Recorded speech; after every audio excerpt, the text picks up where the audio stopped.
On reprend donc pour cette dernière partie du colloque national de la décennie pour les sciences océaniques avec une troisième et dernière table ronde. Ce matin, on parlait des solutions. On va maintenant parler de comment la recherche sur l'océan peut venir en appui des politiques et éclairer les décisions. On va partir de l'international et on redescendra jusqu'au territorial et au local. Je vais accueillir les 5 intervenants. Marie-Alexandrine Sicre, directrice de recherche au CNRS, vice-présidente du comité français de la commission océanographique intergouvernementale de l'UNESCO et ancienne présidente de la COI. Catherine Jandel, océanologue géochimiste, directrice de recherche émérite au CNRS, membre du GREC d'Occitanie, groupe régional d'experts sur le climat. Marc Moroni, sous-directeur de la recherche au ministère chargé de la transition écologique, président du comité national français pour la COI de l'UNESCO et point focal du GIEC. Tristan Bert, copilote de l'unité de support technique Catalyse de création de connaissances de l'IPBES, plateforme intergouvernementale sur la biodiversité et les services écosystémiques au sein de l'OFB. Et Stéphane Pénanguer, chef du service des politiques maritimes à la région Bretagne. Bonjour à vous 5 et merci d'être présents pour cette table ronde. Donc, on va passer de tout ce qu'on a dit finalement depuis hier à la décision et à la prise de position politique. On va commencer avec vous, Marie-Alexandrine Sicre. On part du niveau international. La COI, donc Commission intergouvernementale, Commission océanographique intergouvernementale de l'UNESCO. On en a parlé un petit peu hier avec Maïssa Garbi. Est-ce que vous pourriez nous repréciser les missions et le fonctionnement de cette commission? Oui, bonjour à tous. Alors, la commission océanographique intergouvernementale a été mise en place en 1960. À l'époque, il y avait une quarantaine d'États membres. Aujourd'hui, il y en a depuis cette année 152 qui sont organisés autour de 5 groupes électoraux. La France, c'est dans le groupe électoral 1 parce que chaque région du monde a des priorités différentes. Donc, le groupe 1 est le groupe dans lequel se trouve la France. Il y a 24 pays. C'est essentiellement les pays de l'Europe de l'Ouest, le Canada, les États-Unis et le Royaume-Uni. Non, non, l'Australie est en cinquième. Donc cette commission, en fait, travaille sur des questions marines à l'interface sciences politiques. Elle travaille avec des partenaires scientifiques, dont le SCORE, dont j'ai effectivement été présidente pendant 4 ans. Et c'est d'ailleurs comme ça que j'ai eu mon premier contact avec l'IOC.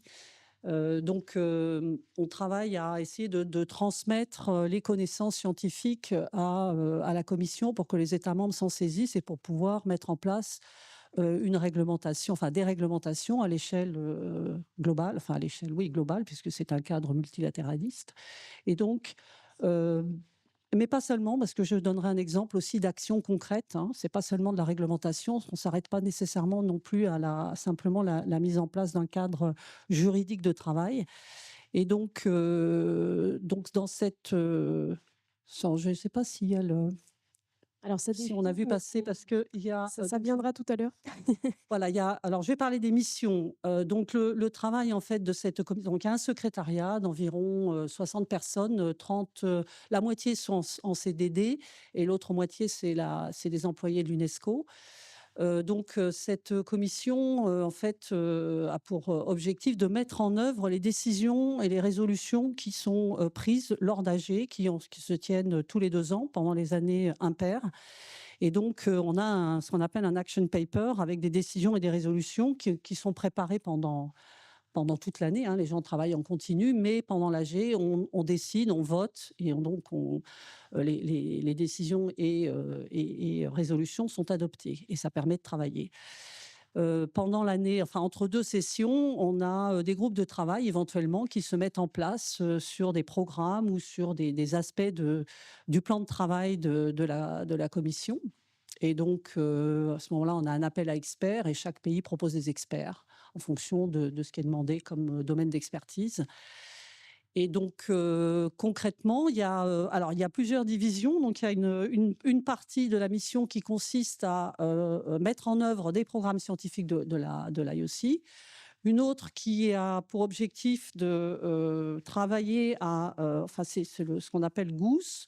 Mais il n'y a pas que Goose, mais je prends cet exemple-là parce que c'est probablement le plus connu dans la communauté. C'est le Global Ocean Observing System qui s'occupe donc de, voilà, c'est voilà, les 5 missions A, B, C, D, E, F, 6. Donc, j'ai parlé de A, donc la partie, donc la division recherche, enfin celle qui est en contact avec les organismes de recherche.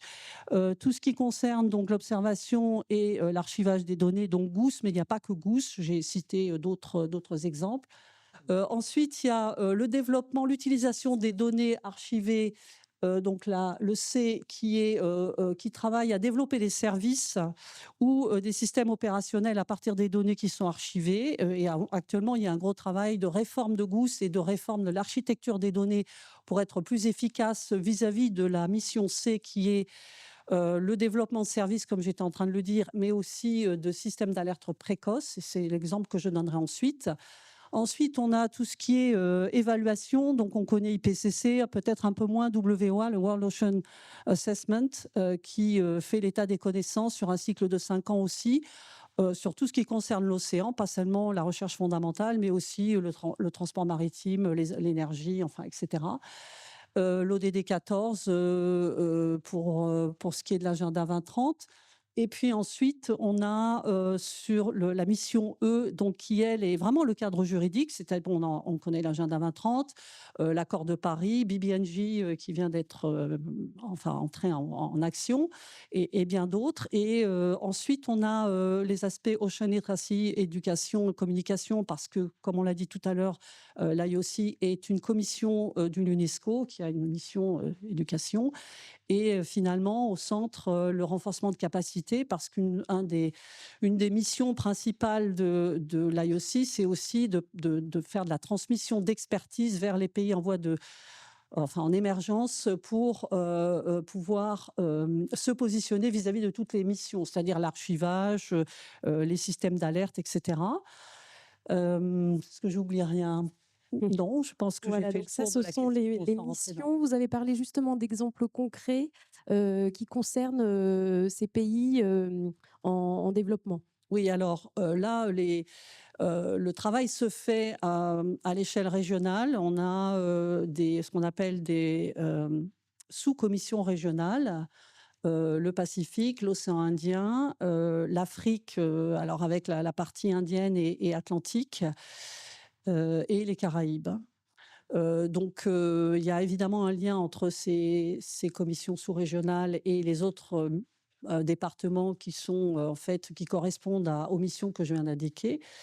Et donc, voilà, donc il y a ce travail d'aide des pays à mettre en place, notamment les réglementations, les cadres juridiques dont j'ai parlé tout à l'heure. Et donc, le travail que l'on fait quand on est dans le comité exécutif ou en AG, c'est de suivre en fait le travail du secrétariat, puisqu'on s'est accordé sur un certain nombre de décisions et de résolutions.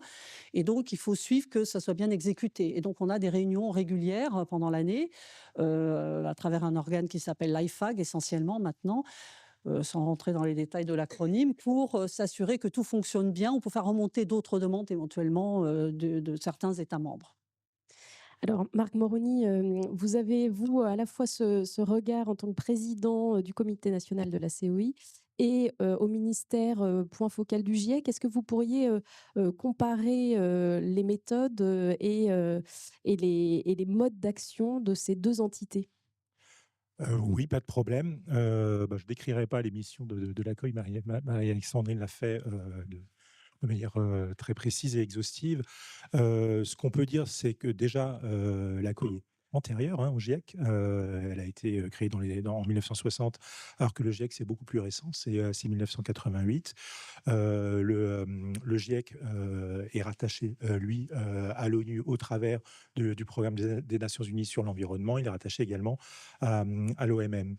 Et les missions du GIEC sont assez différentes. Elles sont même moins pratiques. En fait, il n'y a pas de déclinaison très, très spécifique sur des recommandations qui soient données, par exemple, aux pays en développement. En fait, le rôle du GIEC, il est plus en amont. C'est vraiment de poser un état de la connaissance scientifique sur le changement climatique. Et ça se fait au travers d'une structure qui est bien établie depuis le début, ou quasiment depuis le début. On en est au 7e cycle du GIEC actuellement.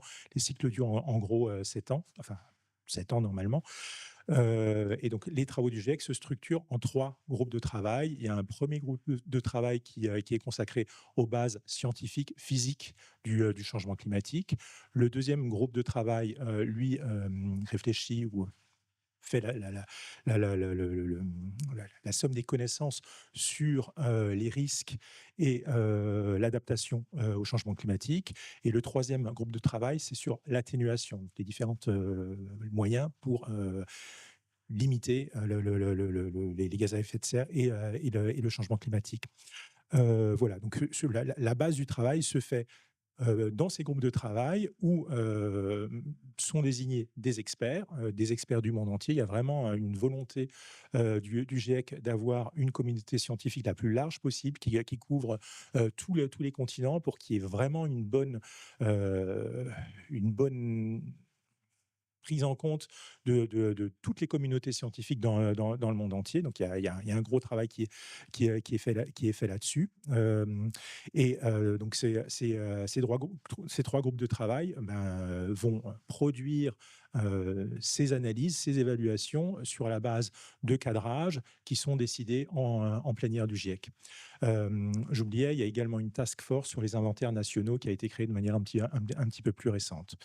Ce que je peux dire également, c'est qu'au-delà de ce travail très, très cadré, qui existe depuis pas mal de cycles, je crois que c'est depuis le 3e cycle qu'on a cette structuration, les délégations nationales peuvent également confier au GIEC des missions spécifiques avec des rapports spéciaux qui peuvent être demandés. Typiquement, pour ce cycle, actuellement, on a un rapport spécial ville-climat sur lequel on est en train de travailler. Dans le précédent, il y avait eu notamment un rapport spécial sur l'océan et la cryosphère. Il y avait aussi eu un rapport spécial sur les 1,5 degrés. Voilà. Alors vous, en tant que point focal du GIEC au ministère de la Transition écologique, quel est votre rôle? Le rôle du point focal, pour résumer, en fait, c'est vraiment de faire le lien entre le GIEC, le secrétariat du GIEC, le bureau du GIEC et les communautés nationales qui sont concernées par les travaux du GIEC. Et à ce titre, on a plusieurs missions. Il y a tout d'abord une mission qui est de diffuser les appels à auteurs, les appels à experts du GIEC. D'ailleurs, il y en a un en ce moment, puisqu'on a un rapport méthodologique sur les technologies de captation du carbone. Et du coup, voilà, donc si vous n'avez pas vu cette information, je vous encourage à, à le regarder. Voilà, c'est un rapport qui nous a beaucoup occupé lors de la dernière plénière à Lima, parce qu'il y avait un sujet particulier sur la captation utilisant des technologies marines. François Houlier en a un petit peu parlé hier, mais c'est un sujet qui est très important pour nous. Je peux en reparler un tout petit peu plus tard. La deuxième mission du point focal, c'est de coordonner les réponses aux questions, aux questionnaires, aux enquêtes que le GIEC nous soumet. Ou qui sont posées globalement aux délégations nationales. Et cela ne se fait pas uniquement avec le MTE, c'est vraiment un travail interministériel qui se fait en collaboration avec le ministère des Affaires étrangères et le ministère en charge de la recherche.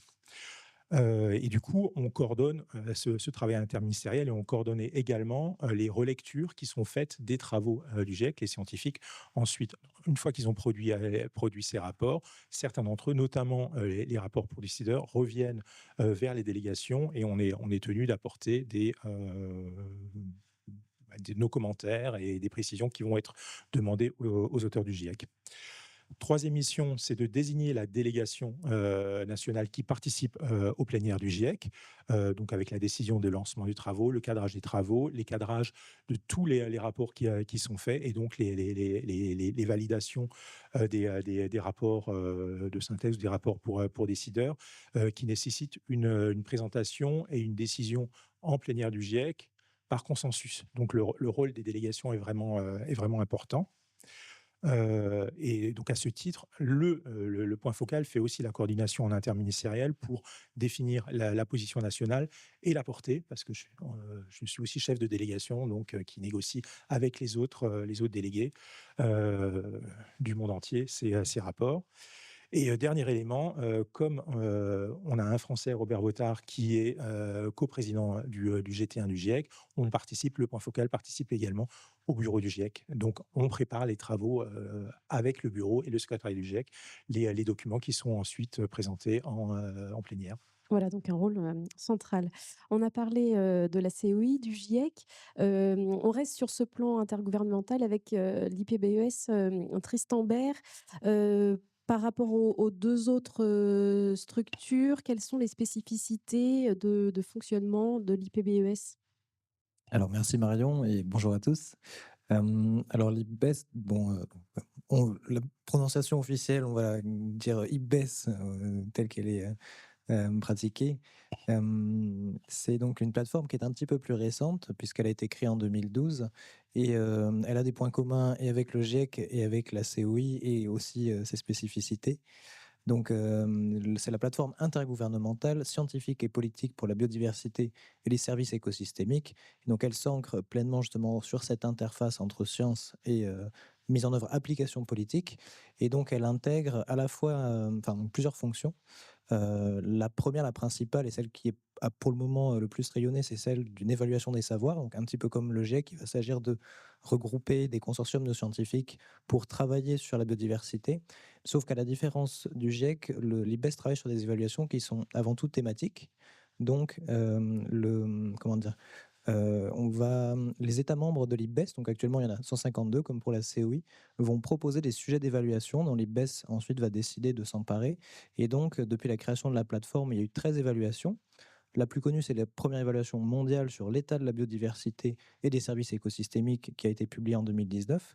Mais il y a également des évaluations sur des thématiques un petit peu plus précises, comme les valeurs de la nature, les pollinisateurs, les espèces exotiques envahissantes, les changements transformateurs et le nexus eau, santé, biodiversité, climat. Donc là, ces 2 dernières étant les plus récentes.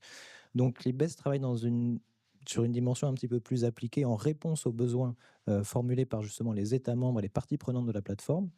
Et donc ça, cette première fonction comment dire, de créer des états des lieux des savoirs existants sur la biodiversité, elle se complète par d'autres qui sont la construction et le renforcement des capacités, donc les capacités scientifiques, mais aussi les capacités de répondre justement aux recommandations scientifiques pour convertir en mise en œuvre concrète. Donc il y a également une fonction d'appui au développement politique. Il y a aussi une fonction de renforcement des savoirs. C'est dans ce cadre-là que mon travail intervient. Ce renforcement des savoirs, c'est à la fois renforcer la transparence dans le partage et l'acquisition des données scientifiques, de mieux mobiliser les savoirs des populations autochtones et des communautés locales. Et donc là, ce qui me concerne encore, générer de nouveaux savoirs, donc en réponse à des lacunes de connaissances, par le travail que les experts justement mobilisés par l'IPBES vont faire pour faire, comme je disais, des états des lieux des connaissances. On va également dégager des manques de connaissances qui freinent justement soit la compréhension de la biodiversité, soit la mise en œuvre de solutions concrètes. Et donc l'IPBES va promouvoir le développement, l'acquisition de nouvelles connaissances, donc par des programmes de recherche différents. Et une autre particularité qui cette fois-ci est un petit peu plus thématique, c'est que la biodiversité comment dire, s'envisage sur le plan scientifique d'une échelle très locale à une échelle globale. Et donc l'IPBES doit faire intervenir dans ses travaux donc des scénarios et des modèles globaux de biodiversité en s'appuyant sur des données qui vont jusqu'à une très grande précision justement à l'échelle locale. Et ce dialogue, il existe à la fois sur les bases des connaissances scientifiques et également sur les solutions, donc d'une façon un petit peu plus développée, un petit peu plus complexe que ce qui peut exister sur le réchauffement climatique, où les effets, les bases physiques sont d'abord globales. En revanche, bien que les effets se fassent ressentir évidemment avant tout sur des échelles locales. Alors comment vous faites pour associer justement les communautés locales? Alors, donc un des principaux soucis de l'IPBES justement, ça a été dès le début de la création de la plateforme, de trouver comment intégrer, ces savoirs autochtones, ces communautés locales. Et depuis la création de la plateforme, et comme chaque évaluation, on va dire, ouvre de nouvelles perspectives, la manière dont l'IPBES, justement, arrive à mobiliser ces communautés change. Et la seconde évaluation mondiale qui vient de démarrer et dont les auteurs se réunissent actuellement à Paris pour poser les bases de ce nouveau travail d'évaluation, euh, vise à augmenter encore l'ambition sur la manière dont justement on est en capacité de prendre en compte le terme même d'intégration des communautés locales et des savoirs autochtones est maintenant un petit peu battu en brèche puisqu'on préfère une notion de co-construction, c'est-à-dire qu'on va mettre en parallèle un système de représentation qui est scientifique, où la biodiversité, la nature est vue d'une manière quantifiée, d'une manière mesurable, justement par le prisme de problématiques scientifiques finalement assez classique, bon, pour ceux qui viennent justement de ce monde scientifique, et de la mettre en parallèle avec des représentations issues justement de savoirs autochtones, de savoirs locaux, de considérer qu'il n'y a pas forcément un savoir qui est meilleur que l'autre ou qu'un certain savoir doit être intégré justement dans une démarche scientifique, mais de mettre en parallèle ces modes de représentation. Et la table ronde précédente, par exemple, parlait de représentations artistiques pour arriver à parler justement de sujets environnementaux, soit dans un prisme un petit peu plus optimiste, soit dans un prisme qui va parler à un public qui n'est pas forcément familier de thématiques environnementales trop précises. Et justement, c'est aussi un des soucis de l'IPBES, c'est d'arriver à concilier ces différents modes de représentation sans forcément partir d'un prisme catastrophiste ou au contraire trop naïf sur la nature, et de voir comment on peut créer de la synergie entre tous ces systèmes de représentation, de pensée, dans le cadre des évaluations et des recommandations qu'on est ensuite en capacité de produire. Alors ça fait le lien avec, l'échelon, plus territorial. Si on redescend, et qu'on zoome, Catherine Jandel, vous êtes membre, du GREC d'Occitanie, groupe de recherche expert climat. De quoi s'agit-il? Qu'est-ce que c'est? Il n'y en a pas qu'en Occitanie. Est-ce que je peux me permettre de commencer à l'échelle nationale à cause de ce que j'ai fait hier et qui est quand même extrêmement intéressant et surtout ce dans quoi je m'applique aussi depuis 2 ans. On a parlé dans la précédente table ronde et dans celle-ci, on ressent le besoin donc d'améliorer et voire de renforcer le dialogue entre la science et les politiques publiques. Et ça ne peut se faire que si, on l'a dit, et ça a été dit plusieurs fois, il y a une acculturation de tout le monde et qu'on arrive à parler un message, enfin qu'on arrive à passer des messages avec des personnes qui se comprennent. Et dans ce contexte, au niveau national, s'est mise en place en 2023 la formation aux transitions environnementales des hauts fonctionnaires de l'État. Donc en fait, la cible qui était visée, c'était 25 000 cadres de la fonction publique d'État c'était à l'époque le ministère Guérini, et puis de l'autre côté, c'est le ministère de Madame Retailleau, donc pour la recherche, et donc qui, dans le cadre d'une formation assez cadrée de 28 heures, subissait, entre guillemets, parce que certains ont considéré qu'ils le subissaient, des ateliers de familiarisation faits pas par des chercheurs, par des associations, genre l'atelier d'automne. Puis ensuite, 3 conférences de 2 heures sur biodiversité, ressources et climat par des chercheurs. Ensuite, une visite de terrain et ensuite un atelier de passage à l'action. Et sur 25 000, on en retire 8 000 parce que les magistrats considèrent qu'on n'a pas à leur imposer de formation. Et donc, il reste quand même 17 000 fonctionnaires, dont plus de 10 000 ont été formés malgré 4 gouvernements et parce que c'était très agité quand même, et les Jeux Olympiques qui ont quand même un peu perturbé la manip. Qu'est-ce qu'on en conclut hier? Parce que c'était le séminaire de conclusion. Et donc, moi, j'ai coordonné cette activité en région Occitanie. Et je me suis pas mal impliquée. Et en fait, juste 40% des fonctionnaires formés reprennent contact avec les chercheurs avec lesquels ils ont été formés. Donc ça, c'est l'indicateur que j'ai gardé. 85% de satisfaction pour ceux qui ont été formés. Donc c'est quand même un truc qui n'a pas mal marché du tout. Alors, il faut savoir que c'était quelque chose d'extrêmement intelligent. En tout cas, moi, c'est comme ça que je l'ai perçu quand j'ai reçu la lettre de mon ministre, de ma ministre à l'époque, en 23, quand ils nous ont dit, bon, maintenant, il faut trouver des volontaires sur le territoire et faire ça. Pourquoi? Parce que quand on connaît un petit peu le monde donc gouvernemental et régional au niveau on voit bien que les élus passent, mais que les services restent. Et donc les services, ce sont eux qui traitent les dossiers, etc. Et au niveau des hauts fonctionnaires, la plupart ont lâché, la plupart dans leur formation, ont lâché le SVT depuis très longtemps, sciences de la vie et de la terre. Et en fait, ce qu'on leur a amené, c'est de la compétence en SVT sur des choses qui sont extrêmement actuelles et sur lesquelles ils ont des décisions à prendre. Et il faut mesurer le degré d'ignorance des fonctionnaires, que ce soit territoriaux, mais non, pas tous, mais tellement beaucoup qui viennent de Polytechnique et des formations sciences politiques. Et quand tu prends Polytechnique, sciences politiques, mais ce sont des gens qui ont même craché sur les SVT pendant leurs études secondaires. Bon, En tout cas, le bilan on est positif. disons que c'était vraiment essentiel cette formation et que ça marche, ça a marché. Alors maintenant, s'est posé à l'issue de chacune des rencontres qu'on faisait avec nos hauts fonctionnaires locaux. Et qu'est-ce qu'on fait maintenant? Et maintenant, il y a les Grecs. Et donc, du coup, la logique, alors il y a les Grecs et il y a d'autres dispositifs. On a vu les abris, etc. Il y a beaucoup de choses qui sont en place.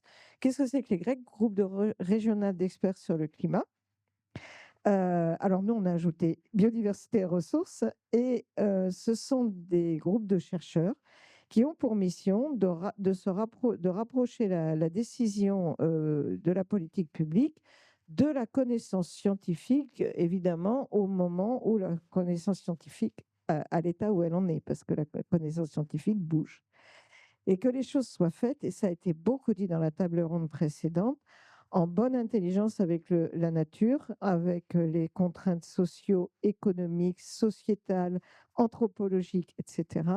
Et donc, le groupe de travail, en tout cas celui qu'on monte, parce que dans ma région, la région Occitanie, ça fait 4 ans qu'on y travaille et on a pu enfin le mettre en place cette année. Entre-temps, il y a eu un gros enjeu environnemental autour d'une autoroute. Je ne sais pas si vous avez entendu parler, mais dans lequel la présidente de région était pour l'autoroute et la plupart des scientifiques, d'ailleurs tous, étaient contre. Donc, elle n'était pas très chaude à mettre en place un groupe de conseil. Enfin, ça a traîné, quoi. Ça a beaucoup traîné. Donc, du coup, on ne se construit pas sur rien parce qu'il y avait déjà un groupe spontané qui était là, qui s'appelait le RECO, et qui avait déjà produit des évaluations et des avis. Mais là, on se met en place cette année et on est financé à 50% par l'ADEME et 50% par la région. Donc il y en a d'autres dans d'autres régions qui sont Oui, plus anciens? il y en a 12 en France. Il y a, alors, je cite 2 exemples. Je vais citer évidemment l'exemple breton et l'exemple de l'Aquitaine. L'Aquitaine, c'est le plus ancien de tous, c'est-à-dire qu'en 2011, il y a déjà eu un petit groupe de chercheurs qui s'est monté à l'initiative d'Hervé Le Treut, qui est proche du président de région, Monsieur Rousset, qui est encore président de région. Et donc là, ça a évolué en Acclimatera et c'est un groupe qui a déjà produit énormément de compétences et d'analyses sur tout ce qui se passe, le terre-mer. Alors là, je vais focaliser sur le littoral, mais évidemment, les Grecs ne font pas que ça. On travaille sur la ville, on travaille sur l'agriculture, etc. Mais parlons du littoral, puisqu'on est sur un sujet terre-mer. Bien, ils sont en train de travailler sur un dossier spécifique dans Acclimatera, hein, sur les solutions basées sur la nature. Et c'est toute la côte d'Aquitaine, en fait, qui est au sud de la côte des Pays de Loire et qui, en fait, qui est au sud de la côte de la Bretagne. Donc, on a des sujets qui sont très, très proches. On voit là l'érosion de la baie d'Audierne. Il y a à la fois la montée du niveau de la mer et à la fois l'érosion qui s'accélère et ça amène à la destruction de dunes comme ça. Donc il y a tout un travail qui est mené par mes collègues d'Aquitaine et qui ont produit beaucoup de travaux. HCBC, donc, qui est le grec régional breton, lui, alors, n'a pas tout à fait le même statut. Ah oui, je tiens à faire une parenthèse. Les statuts des Grecs sont très variables d'une région à l'autre. Aquitaine, ils ont fini par se mettre en loi de 1901 en 2018 à Climatera, et ils ont raison. C'est probablement ce qu'on va faire dans notre région, parce qu'au bout de 3 ans de soutien par l'ADEME et la région, il faudra qu'on soit autonome financièrement, ce qui veut dire qu'il faut qu'on ait un statut juridique, c'est-à-dire qu'il faut qu'on lève des fonds. HCBC, et donc les Bretons, ils sont à 100% soutenus par la région, ce qui est très bien, mais ce qui est fragile aussi, parce que si on change de politique régionale, on peut tout à fait avoir une disparition du groupe de chercheurs. Ils sont 3 ans d'existence, ils ont déjà émis énormément de travaux aussi, en collaboration avec l'OEB, etc. Et j'ai des images, il n'y a pas que la baie d'Audierne. Alors j'ai sélectionné 3 images pour vous montrer ce que sont que les enjeux littoraux. Je terminerai par l'Occitanie parce qu'on a déjà parlé avec, lors de la précédente table ronde. Si on peut passer les images de Trégastel. Trégastel, après la tempête de 2008, vous l'avez vu passer, il y a eu un magnifique enrochement de la grève blanche, ce qui est une maladaptation totale. Ça a été dit dans la précédente table ronde. En gros, la mer, quand elle va revenir, elle va manger tout le sable et l'emmener au large. Et donc, ça ne va faire que creuser le problème. Et ça a été fait avant la mise en place de l'HCBC. Donc, c'est vraiment une question cruciale. Après, toutes les solutions qui sont construites sur la nature, mais il faut s'en inspirer et arriver à dialoguer. Mais on a entendu de Frédéric Jean que nos collègues de la Zabri étaient déjà en contact avec parce que ce sont les mêmes qu'on retrouve dans le HCBC, dans la Zabri, etc. C'est malheureusement les mêmes parce que du coup, on est un peu surchargé de travail. Et sur l'Occitanie, j'ai volontairement sélectionné des images de la banlieue sud de Montpellier, où le tramway va. Donc, c'est vraiment la banlieue sud de Montpellier qui est extrêmement plate. Alors, c'est les zones de Frontignan, la Grande Motte. Et je l'ai dit tout à l'heure, quand on vient d'ici, quand on a grandi ici, qu'on n'a pas vu vraiment de maison sur la plage, et qu'on arrive là-bas, et qu'on voit à Agde ou à Cap d'Agde, et qu'on voit sur tout ce littoral des maisons sur la plage et des maisons en carton, hein, parce que ce sont des maisons qui ont été construites très très rapidement, et c'est à pas 100 ans. Hein, c'est pour ça que je pense qu'il faut revenir aussi sur le passé, et qu'on voit qu'il va falloir faire bouger tous ces gens-là. Ça va pas être simple, et dans notre Gréco, on s'est attaqué tout de suite à la question des vulnérabilités. Alors, qu'est-ce que c'est que la vulnérabilité? C'est une région qui est très construite. C'est une région où les gens ne sont pas forcément riches parce que la misère est moins dure au soleil. Et donc, beaucoup, ce sont des gens qui ont déménagé du nord de la France, un peu plus froid, pour venir se tenir avec un RSA je m'en parle sur le littoral de Port-la-Nouvelle et tout ça, c'est comme ça. Ensuite, vous avez une ligne de chemin de fer Montpellier-Perpignan qui est déjà à moitié dans l'eau parce qu'elle passe au milieu des étangs. Et ensuite, vous avez un aéroport, l'aéroport de Montpellier, qui est à moins d'un mètre du niveau de la mer pour le bout des pistes. Donc, vous êtes dans une zone qui est extrêmement vulnérable, mais pour plein de choses, économiques, sociales. Je ne parle pas de la conchyliculture, mais on en a parlé. Les étangs qui sont en train de se réchauffer, de se désoxygéner. Donc, le chantier est monstrueux. Le chantier littoral est absolument monstrueux. Et il est convergent avec celui qui a été raconté tout à l'heure sur la Camargue, puisque 80% de la Camargue est en Occitanie. Donc, on a toutes ces choses-là à traiter, et il faut absolument mettre en place du dialogue, science, société, et se rapprocher, faire du bilatéral. En fait, tout ce qui a été dit, je ne vais pas le répéter, mais c'est vraiment ça le travail. Bon, vous avez lancé beaucoup de pistes. On va terminer ce premier tour de table avec vous, Stéphane Pénanguère. Donc, vous êtes chef du service des politiques maritimes à la région Bretagne. J'imagine d'abord que vous allez faire mentir Catherine Jandel sur les fonctionnaires et leur formation. J'ai pas parlé des territoriaux. Mais Concerner tout le monde. ça Oui, concerne tout voilà. le monde quand même. Tout Surtout à que j'ai été élu territorial. Non, mais en plus, personnellement, je ne me sens pas vraiment concerné parce que j'ai une histoire un peu particulière dans tout ça.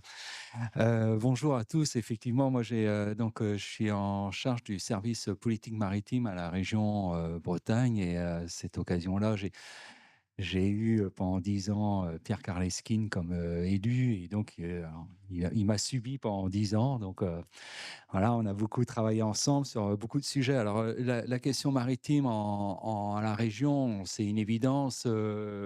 C'est une évidence depuis une vingtaine, depuis 2004-2005. Où alors avant la mer était là, mais on avait beaucoup de réactions. C'est-à-dire il y avait des sujets, hop, on apportait des éléments, souvent en cofinancement.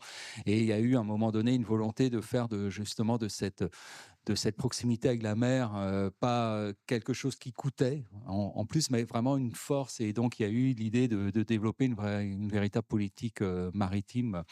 2004-2005, une charte des espaces côtiers bretons, la mise en place d'un certain nombre de dispositifs comme la conférence régionale mer et littoral qui est coprésidée par l'État et préfet maritime, préfet de région, qui était unique, mai 2009, qui a servi l'État ne le dirait pas, mais qui a servi de modèle quand même à tout ce qui s'est fait ensuite au niveau des façades et même au niveau national, ne serait-ce que dans la composition.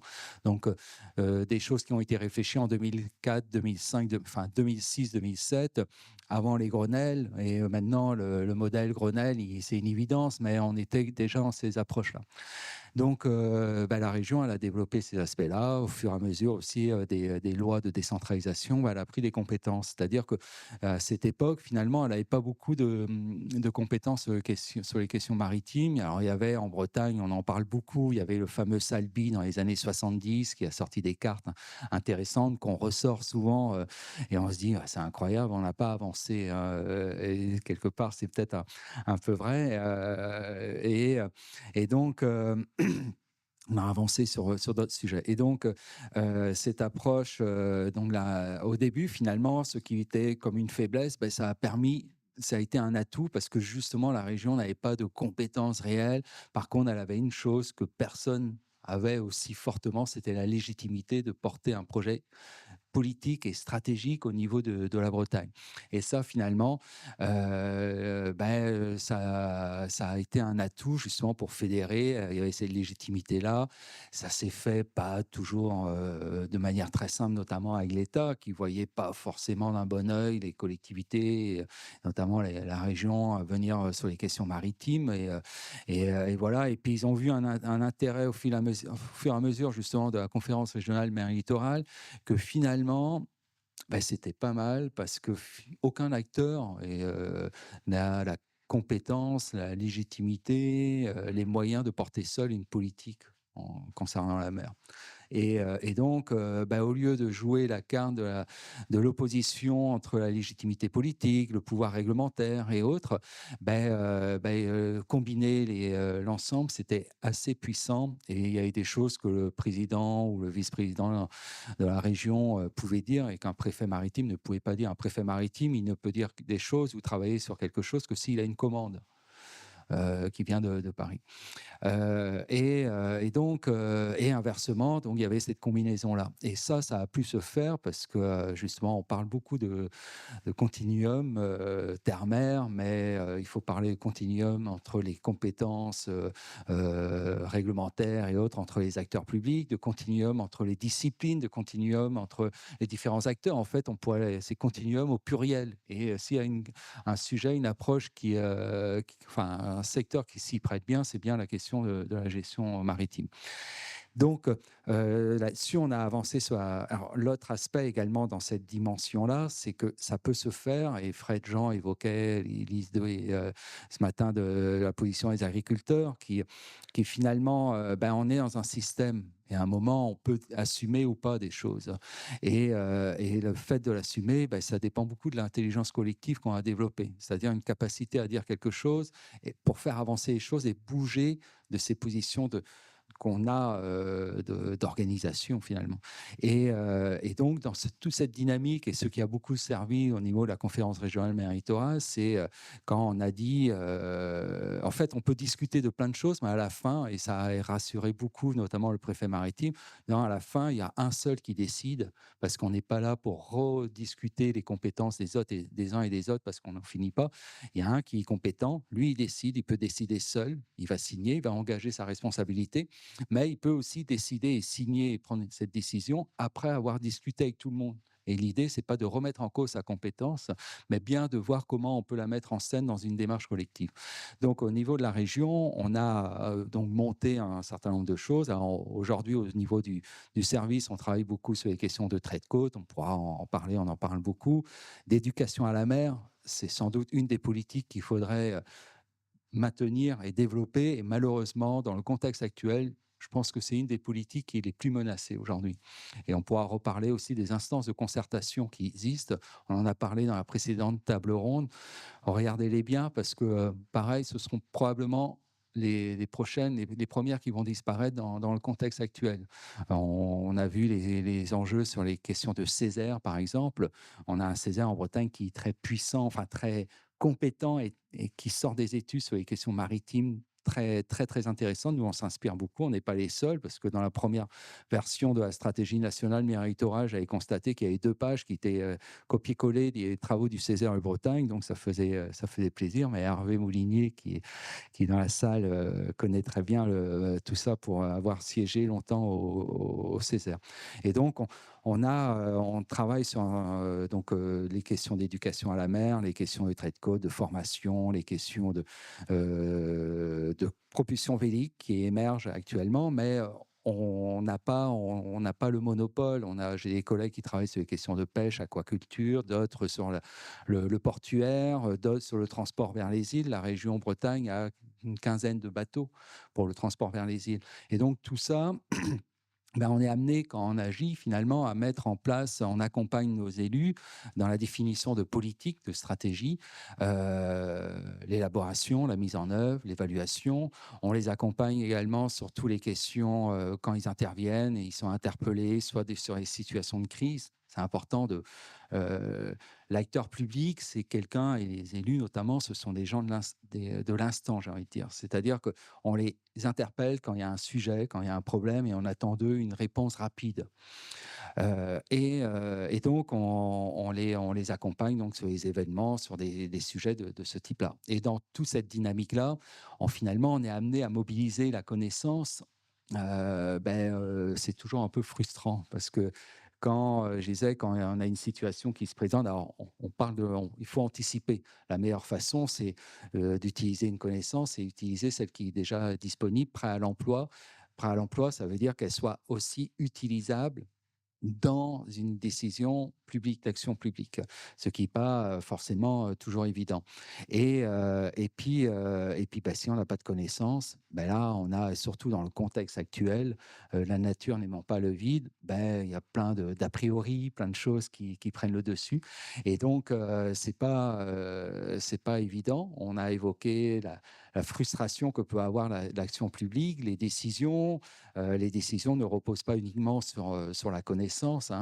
Les acteurs, les décideurs publics, ils synthétisent plein de choses. Ils synthétisent des situations dans la société, une expérience propre, des sujets où finalement la connaissance, elle n'est pas exclusivement liée je sais pas, la connaissance du milieu naturel. Il y a les aspects de gouvernance, de sociologie. Et donc, c'est difficile de faire la synthèse de tout ça. Donc, voilà, on utilise nous nos données sur l'observation, sur la prospective également, c'est intéressant. Et puis on est amené aussi à mobiliser sur des cas bien précis, mais sans doute pas suffisamment parce qu'on n'arrive pas forcément à s'articuler, quoi. Donc voilà, un grand sujet, mais dans le contexte actuel de l'action publique, c'est difficile de s'approprier un sujet, on aurait, comment dire, on cherche souvent la décision qui n'est pas forcément la meilleure, mais qui va être rapide, qu'on va pouvoir rapidement mettre en place. Alors qu'on sait que les bonnes solutions demandent du temps et s'inscrivent dans le temps, demandent un effort important et s'inscrivent dans le temps. Et aujourd'hui, c'est difficile à assumer. C'est-à-dire, regardez l'exemple du changement climatique. 2005-2006, on élaborait la charte des espaces côtiers bretons. On avait bien identifié un sujet là-dessus, mais ce n'était pas un sujet qui était sorti. On avait fait plein de tables de concertation, ce n'était pas vraiment sorti. Et puis bon, on voyait, est-ce qu'on le met ou pas. Mars 2008, de mémoire, grosse tempête, la presqu'île de Gavre sous l'eau, je crois que c'est mars 2008, un choc.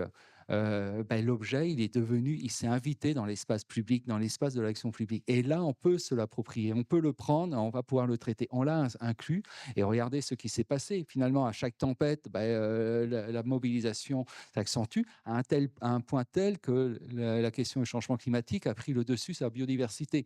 Alors qu'on sait que l'élément important, c'est aussi la biodiversité. Regardez les articles qui sortent sur la biodiversité, on ne voit pas, c'est invisible. Une tempête, l'érosion, ça se voit.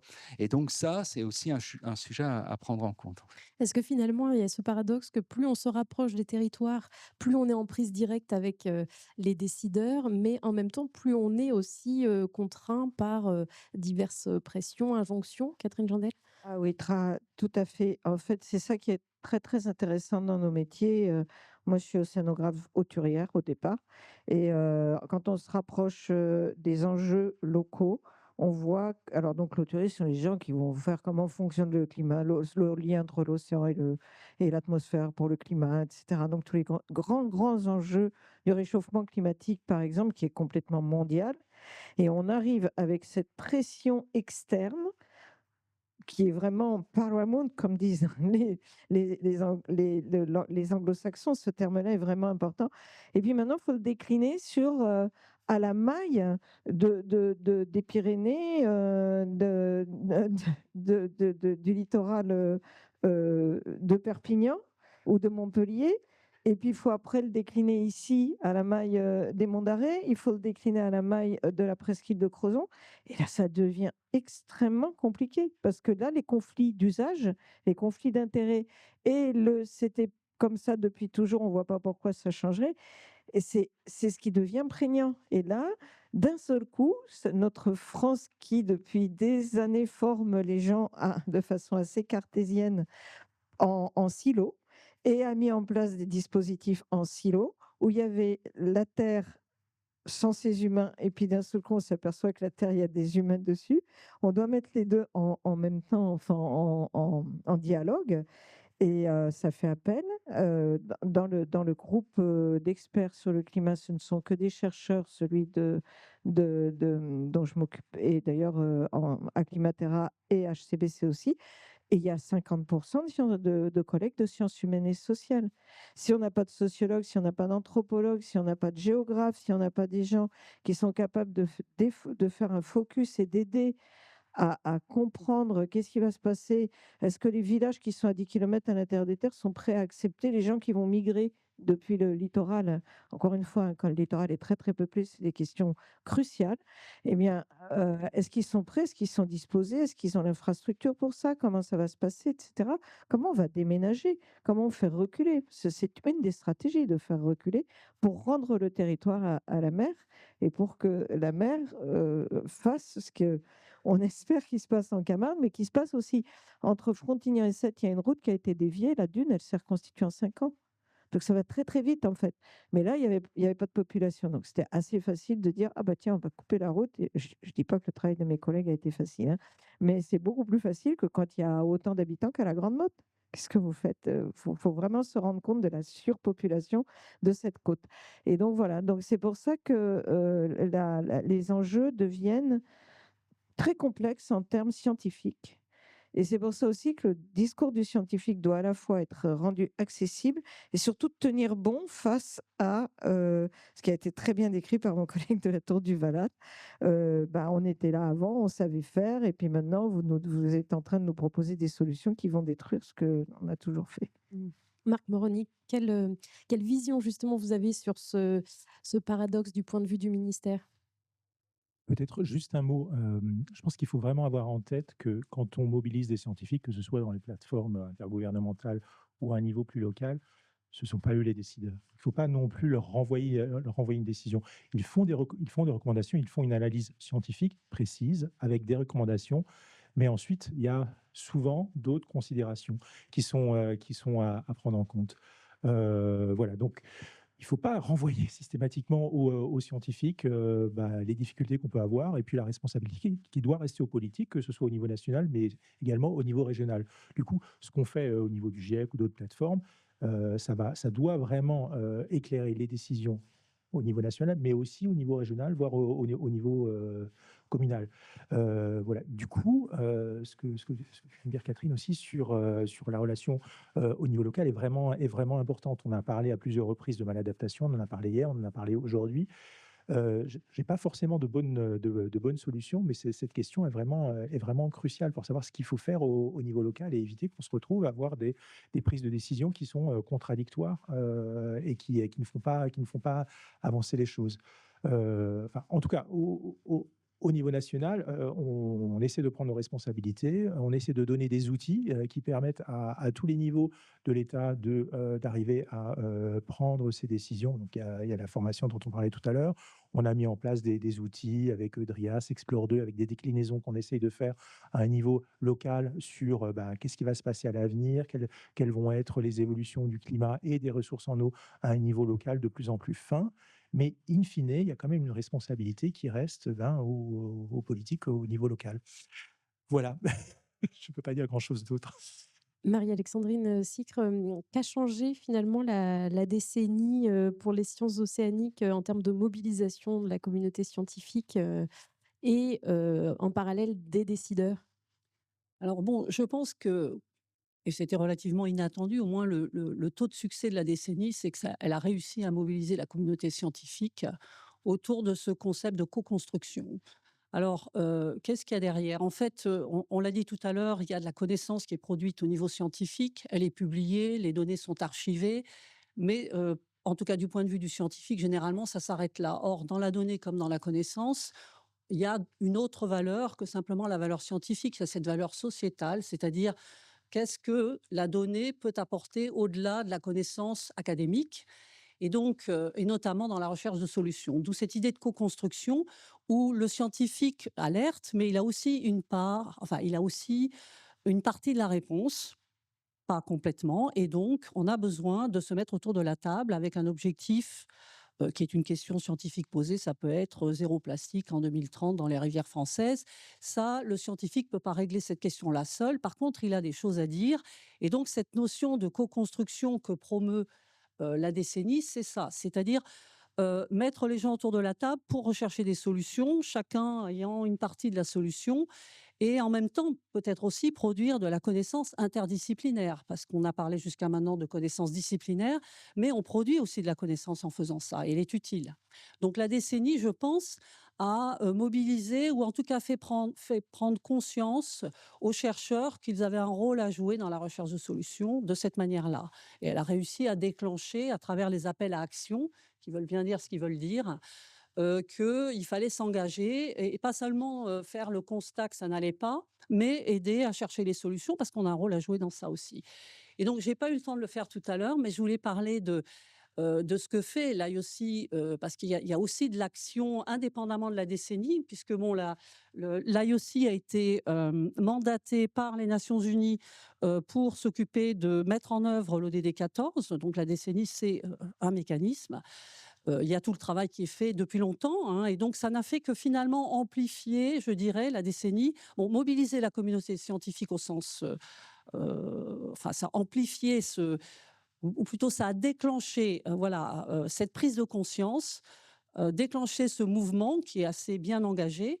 Mais aussi, ça a renforcé l'existence. C'est-à-dire qu'il y avait déjà un travail qui se faisait, comme j'ai dit tout à l'heure, avec les partenaires scientifiques, mais qui n'avait pas l'ampleur que ça a aujourd'hui. Et donc, comme exemple de ce que faisait l'IOC, j'ai pris le cas des tsunamis déclenchés par des événements géologiques, notamment des tremblements de terre, des glissements de terrain sous-marins, suite à l'événement que beaucoup de gens ici ont vécu indirectement, c'est le tsunami de 2004 hein, qui a eu lieu dans l'océan Indien, qui a frappé la partie est de l'océan Indien, à l'issue duquel on s'est rendu compte que les systèmes d'alerte n'étaient pas suffisants. Et donc, il a été décidé de travailler sur ça, de renforcer, de densifier les systèmes de détection. Donc, en gros, c'est les marégraphes et les sismographes. Donc, les sismographes détectent l'activité sismique. Les marégraphes, les conséquences qu'ils peuvent avoir sur l'élévation du niveau marin. Ensuite, il y a des systèmes des centres d'alerte qui reçoivent ces données, qui décident si oui ou non il y a matière à déclencher une alerte. Et il y a derrière tout si c'est le cas, tout un système de déclenchement d'alerte vers les populations pour mettre en place l'évacuation. Donc là, on a un vrai continuum mer-terre, pour le coup, où il y a ce travail de détection qui est fait. et ensuite, l'implémentation pour évacuer les gens et pour sauver des vies finalement, hein. Puisque bon, le tsunami de 2004, c'est 250 000 personnes qui sont mortes. Donc voilà, alors ce travail a été, terminé, l'année dernière, donc ça a pris quand même 20 ans et actuellement on travaille sur, les systèmes d'alerte précoce au tsunami, volcanique et en travaillant avec WMO, donc l'Organisation, mondiale de la météo, sur les tsunamis, heu météorologiques, c'est-à-dire les ouragans, les cyclones, et cetera, dans le même esprit, hein. C'est-à-dire faire ce lien entre la détection au niveau océanique et là, c'est plus compliqué parce qu'il faut faire travailler ensemble les données océaniques avec les données de la atmosphérique, puisque ça concerne le couplage air-mer et arriver à produire un peu le même résultat, c'est-à-dire sauver des vies et pouvoir, réagir, rapidement, quand, il y a une alerte qui est déclenchée. Voilà, ce que je peux dire sur ça. Voilà, on voit bien que chaque échelon, est nécessaire et a ses propres, fonctionnements. Est-ce que dans la salle, cette discussion suscite des réactions ou des questions? N'hésitez pas à lever la main. On peut, vous laisser, un petit temps. On a parlé, aussi de la question de l'action dans l'urgence. Vous disiez tout à l'heure, Stéphane Penanguer et l'action de long terme. Il y a aussi cette question du temps, le temps de la recherche scientifique, le temps de l'action publique. Comment est-ce qu'on concilie les 2? Qui veut ouais? Je peux essayer de lancer le sujet. En fait, c'est quelque chose qui est vraiment important du côté des ministères et des ministères techniques, hein, comme le nôtre. Bon, j'ai travaillé au ministère de la Recherche avant d'être au ministère en charge de l'environnement, et le positionnement est assez différent. Euh, pour nous, on a donc côté ministère de la Transition écologique et enfin, tous les ministères dans le champ dans l'environnement, on a des besoins d'expertise scientifique pour nos politiques, pour sortir une loi, un décret, un arrêté. On a souvent besoin d'une compétence scientifique qui est parfois dans les ministères, parfois pas. Donc on fait régulièrement appel aux organismes de recherche pour bien obtenir cette connaissance scientifique qui est nécessaire à l'action publique. Mais ça suffit pas en fait, hein. Il faut essayer de voir un petit peu plus loin. Donc on a développé des relations, là encore, avec les organismes de recherche, l'IFREMER, le CNRS, l'INRAE, etc., pour essayer de réfléchir un peu avec eux dans le cadre de prospective, et puis dans le cadre aussi parfois de la formation de scientifiques dans les ministères. Il y a une action qui a été lancée il y a pas très longtemps pour développer des thèses spécifiques, des COFRA, où on a des gens qui définissent des sujets sur lesquels on se rend compte que peut-être dans 2-3 ans, il va y avoir quelque chose qui va émerger, dont on aura besoin dans les ministères. Et donc, on va financer une thèse avec un laboratoire qui est bien, enfin, qui a la connaissance dont on a besoin. Et donc, le doctorant va passer une partie de sa thèse dans un laboratoire pointu sur le sujet. Et il va travailler aussi dans les ministères pour eh bien, un peu acculturer le milieu dans les ministères et faire que cette connexion se fasse et se fasse sur du long terme. Voilà, donc on a aussi un paysage de la recherche qui est changeant, avec des agences de programmes qui ont été lancées avec des sujets spécifiques. Bon, là, pour les questions maritimes, c'est le CNRS qui porte cette agence de programme climat, biodiversité, société durable, donc avec un gros volet, hein, société durable, donc qui prend en compte les questions d'appropriation aussi des connaissances et de participation pour le développement de ces connaissances. Et donc là, le sujet océan maritime est dans cette agence de programme. Voilà, donc on a une prise de conscience dans les ministères de besoins à différents niveaux, très courts, à plus long terme, qu'il faut préparer et voir des choses à vraiment plus long terme. Et on a vraiment besoin de ce rapport avec les organismes de recherche avec qui on travaille. On essaie de travailler au plus près à différents niveaux. Voilà. Catherine Journel? Bah, Comme l'a dit mon collègue, il y a une difficulté, c'est que les élus sont dans l'instant et qu'on a entendu que c'est aussi les élus qui ont le dernier mot pour prendre une décision. Donc, comme ils sont au cœur de conflits d'intérêts, la notion de long terme est toujours très difficile à percevoir. Et c'est à la communauté scientifique de prendre, justement, de mobiliser toutes ces connaissances et de pouvoir faire les lanceurs d'alerte, voir les prévisions qu'il faut, etc.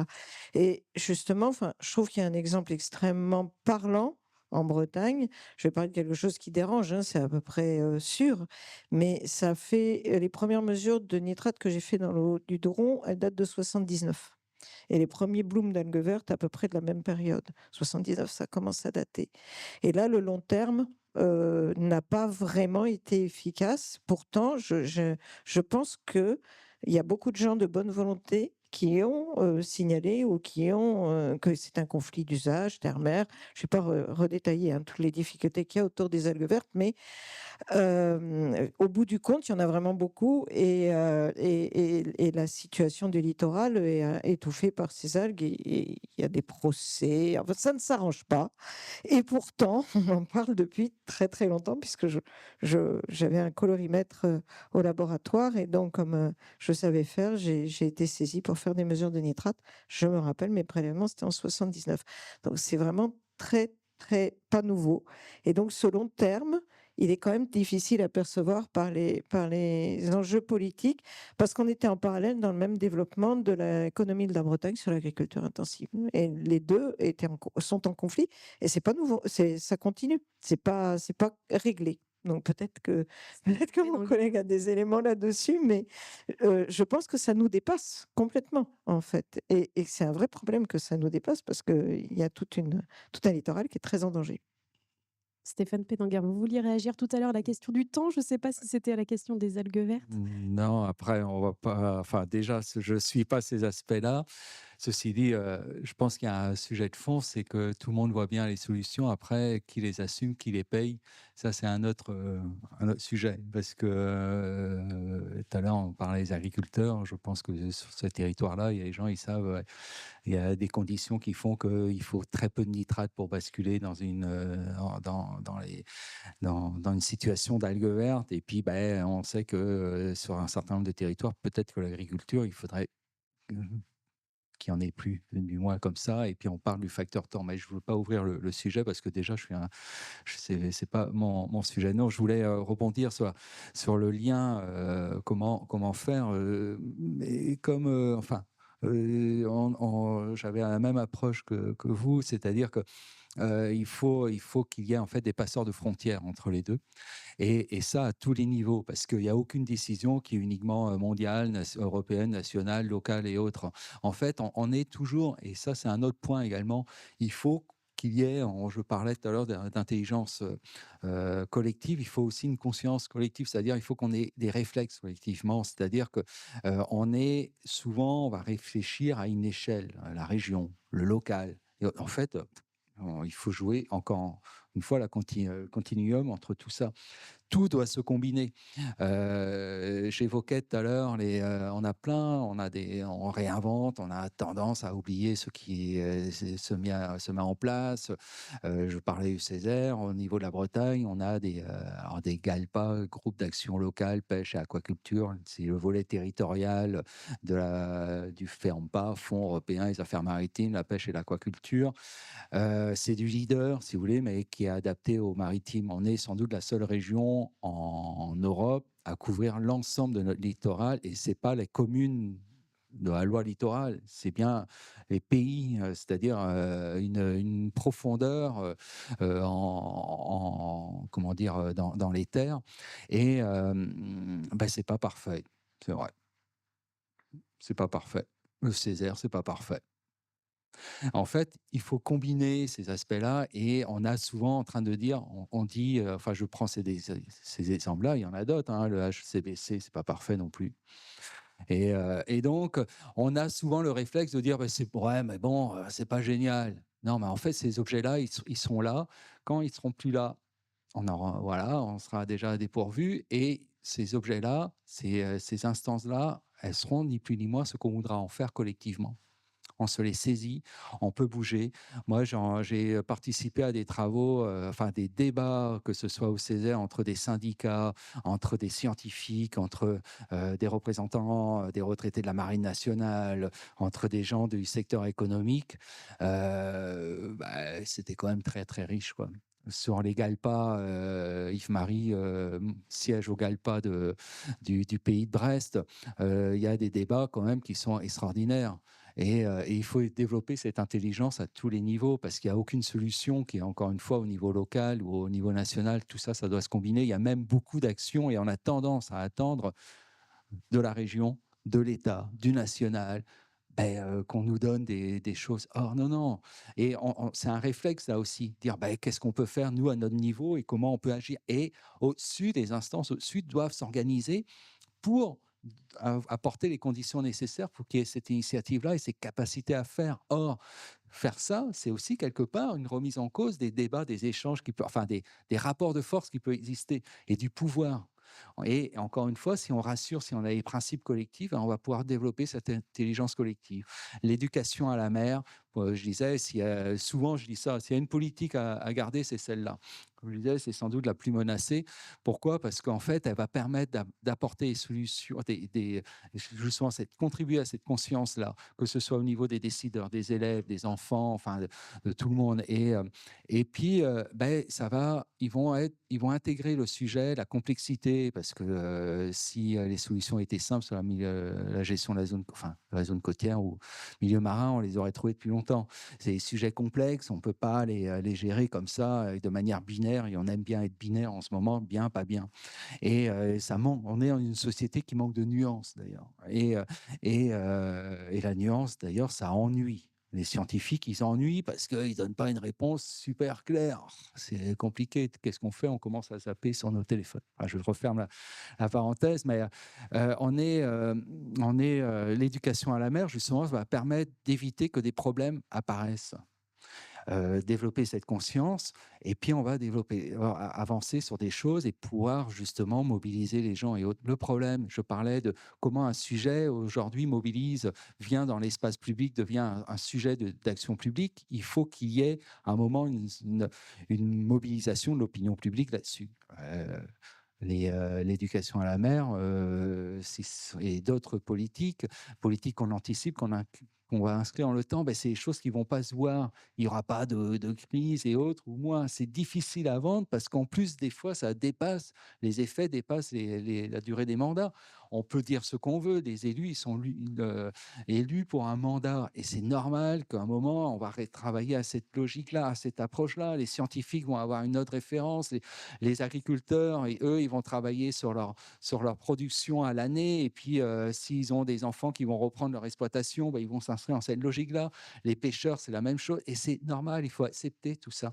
Il faut accepter toutes ces approches-là.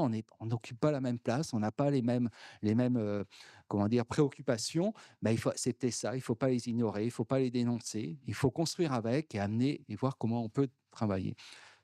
Voilà un des éléments. On a le temps de le faire. Pardon, juste un dernier mot. En fait, c'est une histoire d'hommes et de femmes.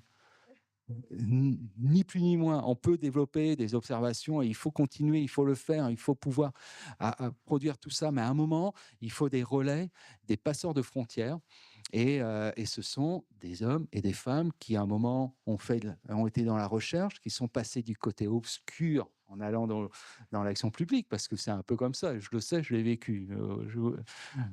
Déjà, avant, dans la recherche, j'avais aucun avenir parce que j'étais pas biologiste, j'ai une thèse en halieutique, parce que c'est les seuls qui ont accepté de m'accueillir en disant, bon, on sait pas trop, on verra. Mais je savais que quand je commençais, j'avais aucun avenir parce qu'on est dans une approche disciplinaire.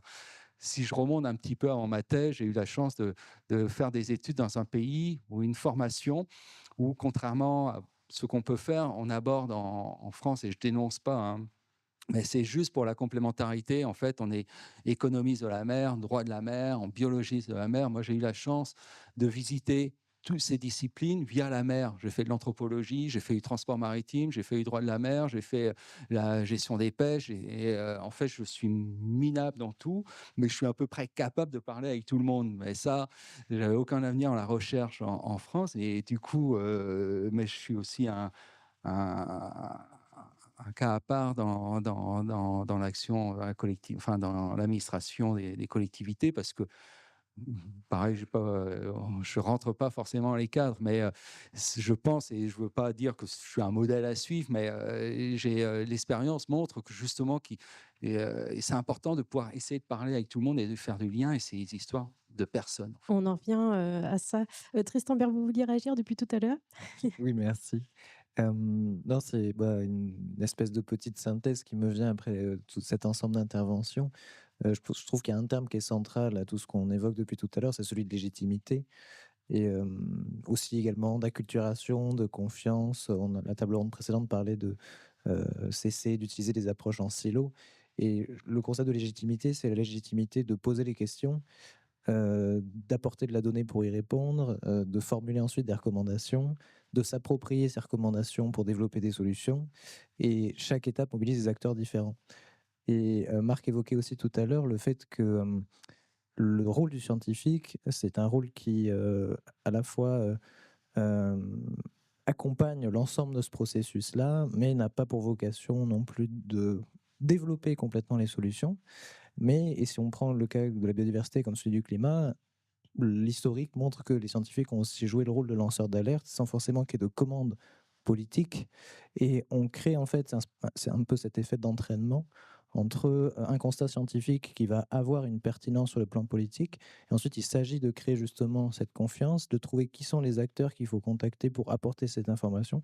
Ensuite, continuer justement de générer de la connaissance, de l'acquérir, de la synthétiser, de la conforter aux besoins qui va être justement formulé et pertinent et ensuite, de voir ce qu'on peut en faire avec toutes les contraintes qu'on évoquait, c'est-à-dire que le temps du scientifique n'est pas le temps du politique et la légitimité justement sur les acteurs qui sont en capacité de s'exprimer. Bon, j'ai parlé brièvement tout à l'heure des communautés locales et peuples autochtones, mais ce qu'on évoquait à propos de la Camargue et ce qu'on évoque à propos de la Bretagne, on parle bien de communautés locales, on parle justement de groupes d'acteurs qui ont des intérêts qui sont légitimes, qu'il faut prendre en considération si on veut espérer aboutir à justement une démarche politique, une évolution des pratiques qui va avoir des impacts concrets sur la biodiversité. La question, c'est justement comment est-ce qu'on trouve cet équilibre et c'est une co-construction permanente et actuellement, je pense que personne n'a justement de réponse évidente sur la meilleure manière de le faire. Tout ce qu'on sait, c'est que le temps long de cette co-construction, c'est un temps qui malheureusement n'est pas celui de l'urgence écologique et c'est toute la difficulté, c'est que le pragmatisme va imposer de faire des choix qui sont des choix justement contraints par la nécessité, contraints par ce qu'on est en capacité de faire. Et en même temps, si on braque les auditoires qu'on veut mobiliser, si on braque les populations qu'on veut essayer d'impliquer dans une démarche de protection de l'environnement, on risque d'arriver à encore moins de choses que si on n'avait pas commencé à essayer en premier lieu. Donc, le rôle justement de cette passerelle entre science et politique, c'est de marcher sur une corde raide finalement en permanence pour euh, aider, éduquer sans choquer, sensibiliser sans justement se prendre un retour de bâton. Et je pense que vous serez d'accord que la prise de conscience environnementale depuis 15 ans, depuis 20 ans, depuis 30 ans s'améliore, mais les réactions justement aussi aux changements qui sont nécessaires pour répondre à ces urgences, elles sont parfois de plus en plus épidermiques, de plus en plus caricaturales. Et on joue aussi dans un contexte géopolitique, soit national ou mondial, qui est porteur par certains côtés, parce qu'on a un élan positif en faveur de l'écologie qui est peut-être plus large qu'avant, mais aussi qui est confronté à des intérêts contraires qui sont de plus en plus importants. Et je dis pas ça du tout pour apporter une solution simple. Je suis très convaincu qu'il n'y en a pas vraiment, mais en tout cas il faut bien avoir conscience de ce cadre dans lequel s'inscrit cette action pour en comprendre les tenants aboutissants, les enjeux, donc les difficultés qu'on rencontre, qui n'enlèvent rien au fait que c'est quelque chose de parfaitement nécessaire, d'utile, et ce n'est pas parce que justement on aimerait voir, on aimerait moins, comme on disait tout à l'heure, avoir de nuances, moins de subtilité, qu'elles ne sont pas nécessaires justement pour apporter des solutions qui sont efficaces. Vous voulez réagir? Je regarde la salle, oui, il y a des questions aussi. Ah, Oui, j'aurais voulu, peut-être revenir sur le temps long et bon, on a parlé du fait que la communauté scientifique s'est davantage engagée dans l'action, mais pour autant, il y a quand même aussi d'autres mécanismes qui ont été mis en place au sein de la communauté scientifique, plus amont, je dirais, notamment avec la fusion de, l'Académie des sciences, enfin de ce qu'on appelle les sciences dures, et avec l'Académie des sciences humaines et sociales pour justement opérer ce rapprochement et ce dialogue à haut niveau, pour mettre en place des groupes, de travail et réfléchir à comment travailler ensemble dans cette direction-là, mais d'un point de vue plus de la connaissance, plus fondamentale. Et il y a, si on descend un cran plus bas, des programmes qui ont fusionné, par exemple l'apparition de Future Earth qui résulte de la fusion d'IGBP, qui est donc le grand programme, sur le changement global, avec, le programme international sur la biodiversité et celle sur, les sciences humaines et sociales pour donner Future Earth. Et donc, pour commencer à essayer d'enclencher une réflexion commune, autour de ces objectifs de développement durable, en essayant de créer des espaces de discussion ou en tout cas un réseautage entre des communautés qui ne se connaissent pas. Et je pense que des gens comme vous sont utiles à cela, parce qu'en étant un peu partout, on peut faire les connexions. Et donc c'est utile, c'est pas du temps perdu, c'est au contraire, à mon avis, utile pour, amplifier le mouvement ou l'accélérer en tout cas.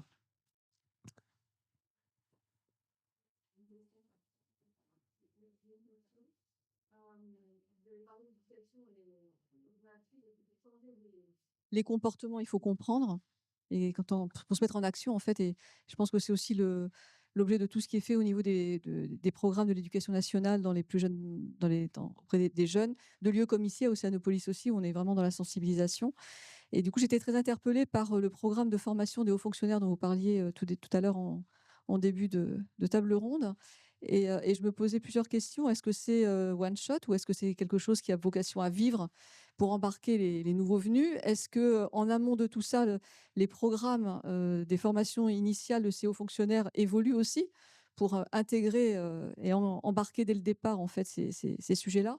Voilà. Hier matin, c'était le bilan. Hier après-midi, c'était les ateliers comment aller plus loin. Donc, alors, il faut savoir que l'ambition de nos ministères, ça n'est pas d'en former 25 000, mais 5 millions. C'est ça à peu près. Il y a 5 millions de fonctionnaires en France. Et donc, c'est d'aller plus loin, effectivement. Alors, mon voisin m'a perfidement fait remarquer que former les préfets, c'est bien, mais ils tournent tous les 2 ans. Mais en fait, on a formé les préfets dans toutes les régions. Donc, même s'ils tournent, normalement, celui qui va arriver à remplacer celui d'Occitanie, il aura été formé. Hein, puisque ça a été notre première cible. Nous, on a pris les 13 préfets et le préfet de région et les 13 préfets, plus les SGAR, plus etc. Et on y est allé le plus fort possible. Inutile de vous dire que leur première réaction était de dire on ne va pas faire 3 fois 2 heures de conférence avec des chercheurs. Impossible. S'il vous plaît, 2 heures en visio pour tout. Et là, leur ministre, qui à l'époque existait, leur a répondu non, non, non, vous venez en présentiel 3 fois 2 heures avec les chercheurs, pilule à avaler. Et ça s'est vachement bien passé, en fait. Voilà, non, c'est juste, il y a un futur. Alors déjà, la première étape, c'est pas de passer à 5, mais à 2,5 millions, pas 5 millions. 5 millions, c'est aussi avec, on inclut les hôpitaux et oui. Et là, voilà, donc on va rester juste sur l'administration. Et j'ai un peu insisté sur le fait qu'il fallait considérer que nos collègues scientifiques dans les universités qui enseignent, dans les enseignants-chercheurs et les personnels du CNRS, étaient aussi des hauts fonctionnaires, des cadres de la fonction publique, et qu'il ne fallait pas qu'on les oublie. Et je vous assure que ce n'est pas le domaine le plus facile à former. Et pourtant, ce sont eux qui enseignent. Hein. Donc, voilà. Oui, il y aura une suite et il y a si toutefois il y a le budget. Alors, le budget initial, il a été mis en place pour qu'on ait des chargés de mission dans tous les territoires. On en avait 13 au départ. Après, ça s'est un petit peu réorganisé, mais globalement, il y a quand même eu au départ 13 chargés de mission. C'est des jeunes qui étaient chargés d'appuyer en coordonnant les rencontres, c'est-à-dire en trouvant une salle et en mettant en jeu ensemble les fonctionnaires et les chercheurs. Et c'était un travail à temps plein, hein, pour la région Occitanie en tout cas. Et ce budget était géré par le CNRS, il avait été mis en place par le ministère de la Recherche. avec une coordinatrice, Claire Bouny, qui est remarquable et qui coordonnait toute cette petite équipe. Et c'est elle qui a coordonné aussi hier, évidemment, le colloque de restitution. Ce qui va se passer maintenant, c'est qu'il n'y a plus le budget, celui-là. Mais par contre, donc là maintenant, en plus, c'est passé au MAE, la responsabilité de la formation de ces 2,5 millions. Ce n'est plus, c'était coordonné au niveau du Premier ministre, des services du Premier ministre, de la Dièse et du CNRS. Maintenant, c'est passé dans le ministère, je sais pas, c'est votre ministère, hein, si je ne me trompe pas. Hein, le MTE, oui, pardon. Ouais, ah oui, j'ai dit le MAE. Non, c'est le MTE. C'est passé au niveau dans ce ministère et ça sera essentiellement en distanciel. Alors, ça a été un énorme débat hier. On ne fera pas tout en distanciel. Il va falloir trouver des moyens de faire qu'il y ait des rencontres parce que ce qui a été souligné par Jean pour le bilatéral, en fait, dans ces rencontres entre les fonctionnaires et les chercheurs, quand ils avaient lieu, derrière, il se passait des dialogues, des discussions. Les gens partaient pas parce que ils apprenaient quelque chose qu'ils ne savaient pas.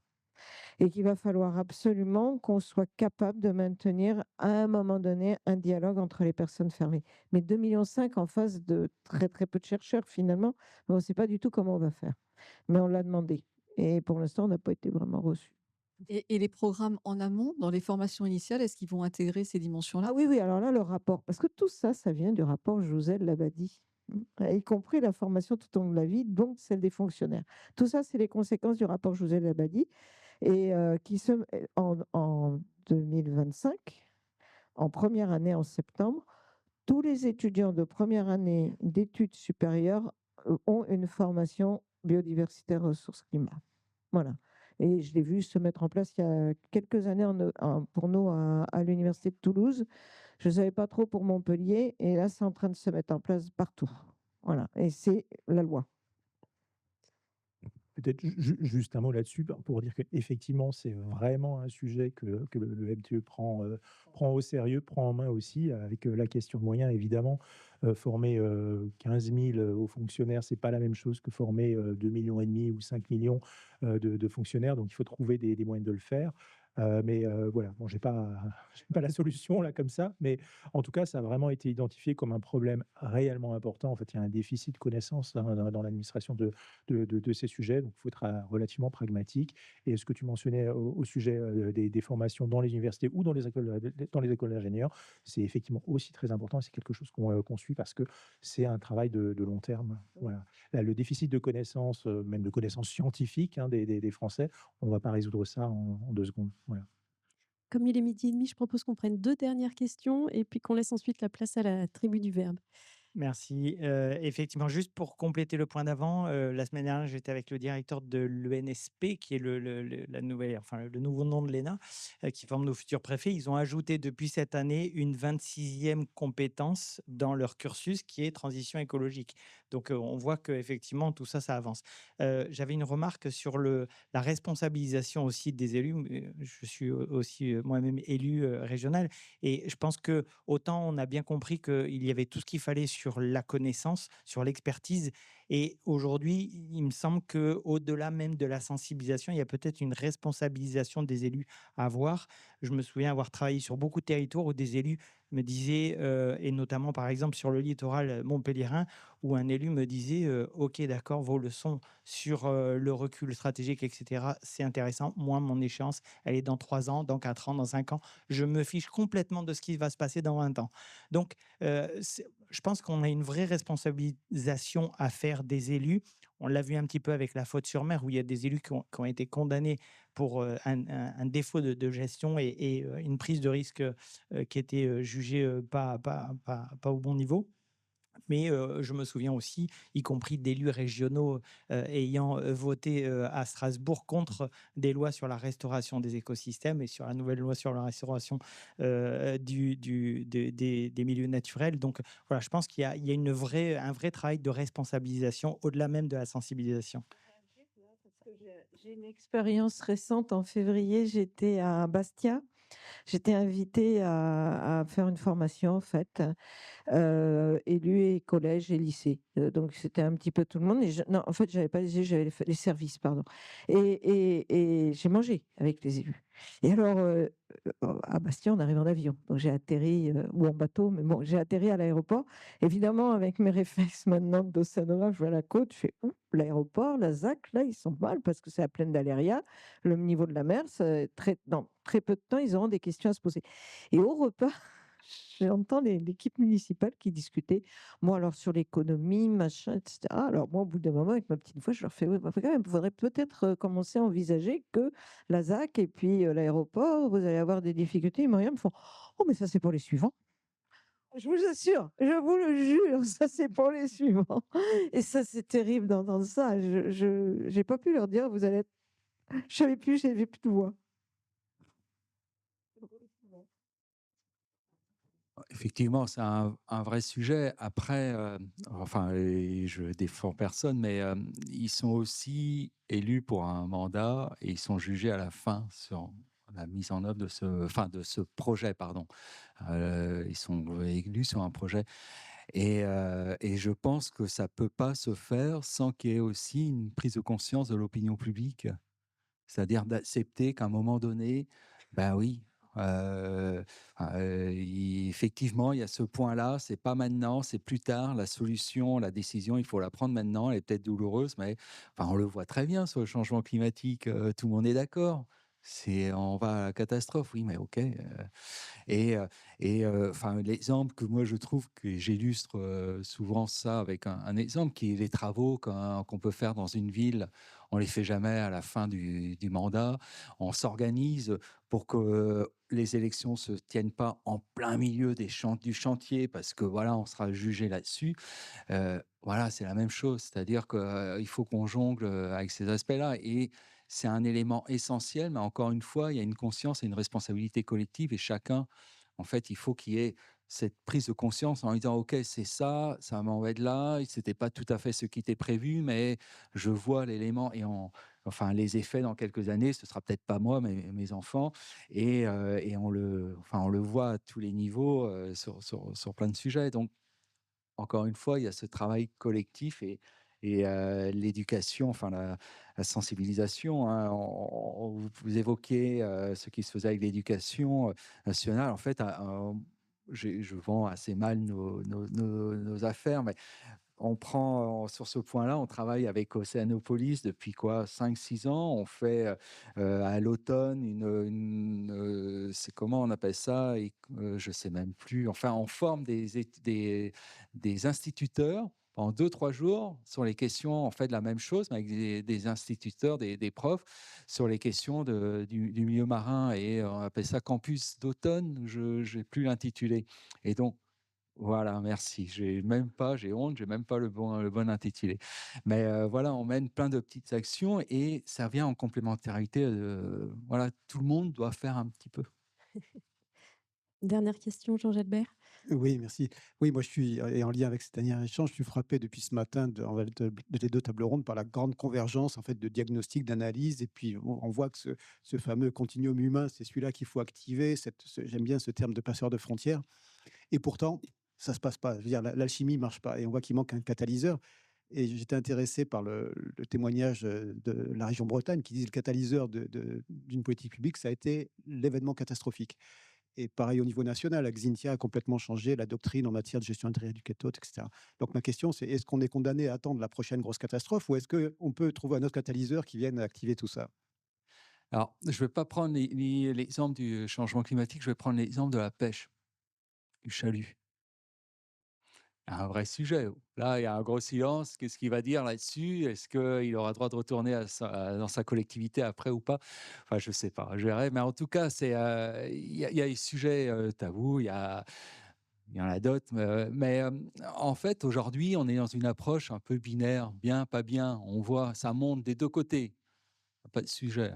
Le problème, c'est que c'est la question de la transition. C'est-à-dire que enfin, le secteur de la pêche, on a traditionnellement, on dit que c'est un secteur qui a toujours muté dans la crise. Et voilà, pour diverses raisons, l'anticipation n'est pas évidente. Il y a des rapports de force et autres, aujourd'hui, et on peut s'interroger si à chaque fois il a évolué, il en a gagné ou pas. Ça, c'est un autre sujet. Sur la question comment dire? Du chalutage, là, on a des positions très fermes, très arrêtées, dures. La question, c'est, s'il y a quelque chose à faire, il y a la transition, pardon. Comment on va gérer cette transition? Comment on va gérer justement l'évolution des pratiques? Si on juge qu'il y a un effet, comment on intègre l'innovation? Comment, voilà, et ça, et qui va assumer, qui va le payer, tout ça? On on a aujourd'hui, si on n'apporte pas des solutions, alors, c'est sans doute maladroit de l'amener comme ça, mais si on n'apporte pas des réponses à ces éléments-là, on va pas sortir d'une confrontation, enfin d'une opposition forte, et comme c'est très compliqué, c'est très, très sensible, hein, j'ai pris mes précautions avant d'intervenir, personne, on a tendance à dire: «Oh là, on verra, ce sera pour les prochains. Moi, je vais gérer la paix sociale, on va voir comment on peut gérer». Mais derrière, collectivement encore, on a beaucoup à perdre, et comment on gère cette transition et qui finance, comment on finance, et ainsi de suite. On va pêcher différemment, on va consommer différemment, enfin voilà, Une plein de question qui choses. en appelle une autre. Je propose qu'on vous remercie tous les 5 pour votre, riche, apport dans cette table ronde, Tristan Vert, Marie-Alexandrine Sitre, Marc Moroni, Catherine Jandel et Stéphane Pénanguer, et c'est donc l'heure de la tribu du verbe avec, une 3e, et dernière intervention dans ce colloque. Y a-t-il un pilote dans l'avion? Attendez, je reformule. Y a-t-il un politique pour éclairer les décisions? Je crois dur comme fer en vos histoires, hein. J'espère. C'est parce que c'est pas la mer à boire que moi je bois vos paroles d'expert. Mais alors, y a-t-il un politique pour éclairer ma lanterne? Pardonnez ma lenteur, je suis un reporter, pas un rapporteur. Et je vous avoue que je cherche un appui. Comprendre la mise en œuvre et l'appli. Je cherche des clés de compréhension pour dénouer les nœuds, les tensions. Et ça aiderait à ce que je m'implique malgré 4 gouvernements et des Jeux olympiques. C'est technique, hein? J'hésite entre catatonie et catastrophisme. Je veux bien laisser les sophismes aux politiques, mais je me demande toujours, y a-t-il un scientifique dans le cockpit? Répondez-moi. La question est centrale, comme l'administration. Donnez-moi des architectures de données, mais surtout des réponses à mes questions. Quand la politique recherche la recherche et quand la recherche politise la recherche, au final, on s'y perd. Franchement, du haut de mes critères d'évaluation, je crois que vous êtes un peu trop chargé de mission. Au point qu'on se demande comment sortir de son cocon, mais en co-construction. Coincé entre politique et politesse, qui pour passer la seconde vitesse? Qui a des bonnes idées en tête? Qui ne peut pas attendre la prochaine tempête? Choisir entre reculer ou réussir à s'articuler? Choisir entre particules fines ou monticules de terre polluées?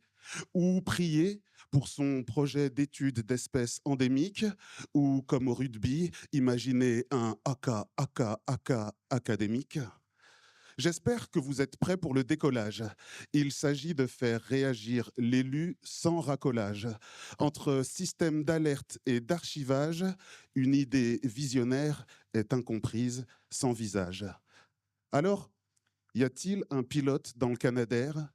Dans vos commissions, vous faut-il des missionnaires? Je sais, c'est pas parfait. On sait, c'est pas génial non plus. J'ai des preuves à la pluie et des pluies diluviennes pour aplomb. Dans cette société qui manque de nuances, qui brandit à tout va le en bonne intelligence, et pourtant, avec toute cette connaissance, ce n'est pas normal d'être frustré, mais il faut continuer l'action publique, pourquoi s'en priver?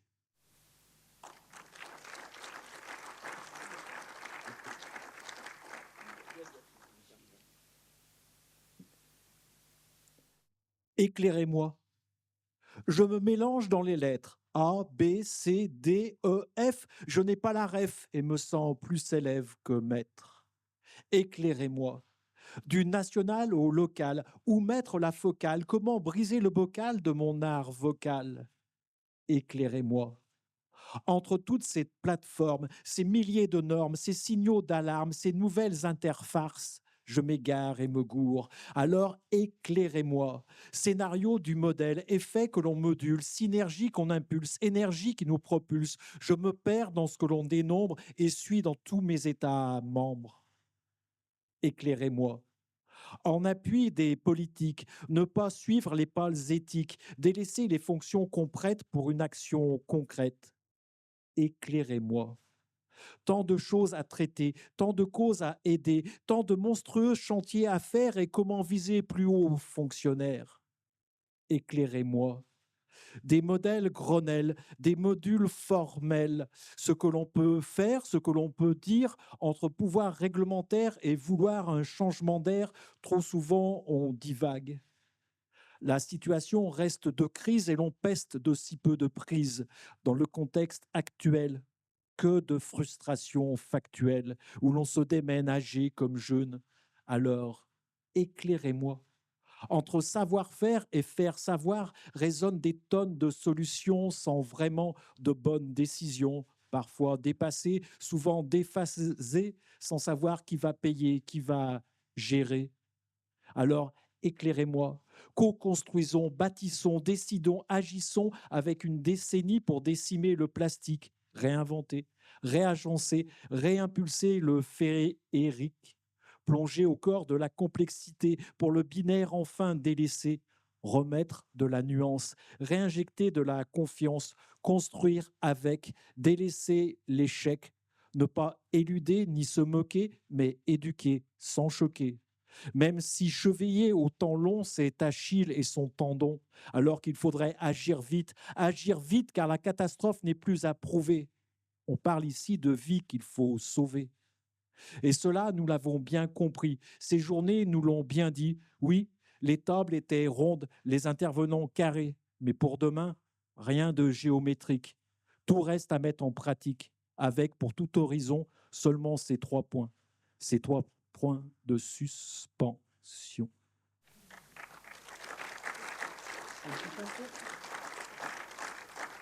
Et voilà, on arrive au bout de ces 2 journées et l'Odyssée suit son cours.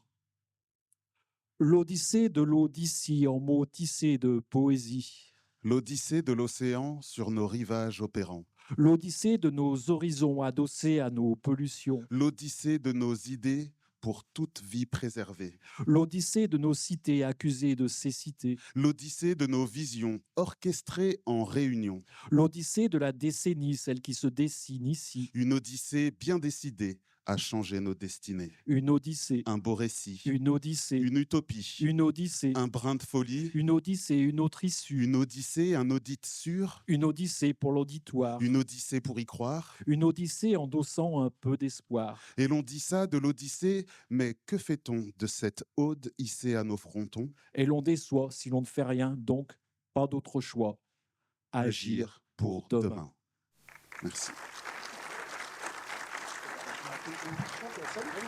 On va quand même saluer. Mercredi 26 novembre 2025. Colloque national de la décennie pour les sciences océaniques. Océanopolis, Brest. Mixomaprose. Sang d'encre. La tribu du verbe. C'était du slam. Sur mesure. Merci. Merci.